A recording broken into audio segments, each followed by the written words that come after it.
هحكي النهارده قصة احتلال فلسطين.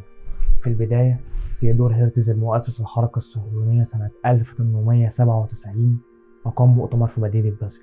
المؤتمر ده دعا فيه لإقامة وطن قومي لليهود في فلسطين، ودي كانت البداية. بعدها ب20 سنة في 1917 حصل وعد بريطاني اسمه وعد بولفور اللي بينص على إقامة وطن قومي لليهود في فلسطين، وكانت فلسطين ساعتها تحت الحكم العثماني، وكان عايش أقلية يهودية في فلسطين في حالة أمان واستقرار، وكان الأغلبية مسلمين والوضع كان منسجم عادي، يعني مفيش أي حاجة.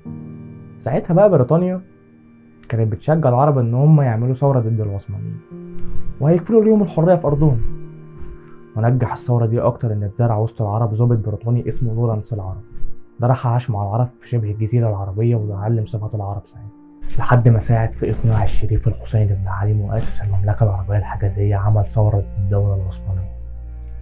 فبالتالي بريطانيا اتدخلت وحاربت الدولة العثمانية في فلسطين لحد ما سقطت الدولة العثمانية في فلسطين وقعت في إيد بريطانيا بموجب قرار الانتداب الصادر عن عصبة الأمم، ولكن أخلفوا وعدهم للعرب إنهم يديهم حق الاستقلال والحكم في فلسطين، وفلسطين أصبحت تحت الانتداب البريطاني. في البداية بدأ اليهود يهاجروا لفلسطين وسط تقبل عادي من الشعب الفلسطيني، فكرة إحنا لو هنعيش مع بعض يبقى إيه المشكلة، لحد ما الهجرات بدأت تزيد أكتر. بدأ الفكر الصهيوني يظهر لما كانوا بيشتروا أراضي كبيرة من ناس كانوا بيمتلكوا أراضي في فلسطين، ولكن مش الفلسطينيين اللي باعوا أرضهم، عشان محدش يقولك باعوا أرضهم، هما كان أغلبهم بيرفض يبيعوا أرضه عشان دي كانت مصدر قوتهم. الصهاينة اشتروا من عائلات عرب غنية عايشة في أوروبا أو برا فلسطين عموما. اليهود لما كانوا بيشتروا الأراضي دي كانوا بيمنعوا فيها إن هما يشغلوا عمال فلسطينيين، كانوا بيهجروا أهلها برا. بمرور السنين بدأت تظهر جماعات إرهابية صهيونية زي مجموعة الهجانة، بدأت في قتل الفلسطينيين في القدس وباقي أجزاء فلسطين وسط صمت تام من حكومة بريطانيا، بل بالعكس كانت الحكومة البريطانية بتعتقل الفلسطينيين وبتقمعهم، خصوصا بعد ما عملوا ثورة على الوضع اللي بيحصل، لحد ما البريطانيين نفسهم قللوا هجرة اليهود لفلسطين بسبب المشاكل اللي كانوا بيعملوها. ده قابلهم برد مفاجئ. العصابات الصهيونية دي كانوا بيقتلوا الضباط البريطانيين، فبدأت الولايات المتحدة الأمريكية بمساعدة الصهاينة والعصابات الصهيونية في المذابح اللي كانوا بيعملوها.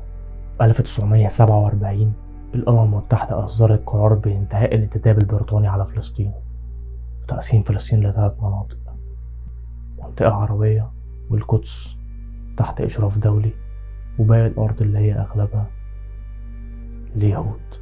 في 1948 سنة النكبة قررت بريطانيا فعليا بتنفيذ قرار الأمم المتحدة وانسحبت من فلسطين، وأعلن الصهاينة قيام دولة إسرائيل على الأرض.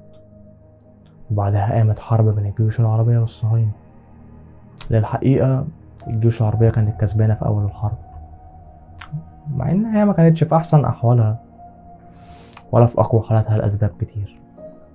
فحصل هدنة لوقت معين، في الوقت ده جت إمدادات من بره كتيرة للصهاينة، وبعد الهدنة كسبوا الحرب وتم إعلان دولة إسرائيل. كان معاكم محمد جابر، ولو عايز تعرف قصة الأرض أكتر من بداية نشأتها لحد النهاردة هسيب لكم لينك فيديوهات في الكومنتات. وانت حابب أنوه، الصفحة أو الفيديو دي مش خاصة بالفيديوهات اللي شبه دي، أنا ممثل وصانع أفلام وبنزل هنا أفلام، فمش هتلاقي الصفحة بعد كده بتنشر فيديوهات عن توجه ما. وفي النهاية حاولوا تفرجوا الفيديو ده لأطفالكم والشباب بشكل عام. شكرا لكم.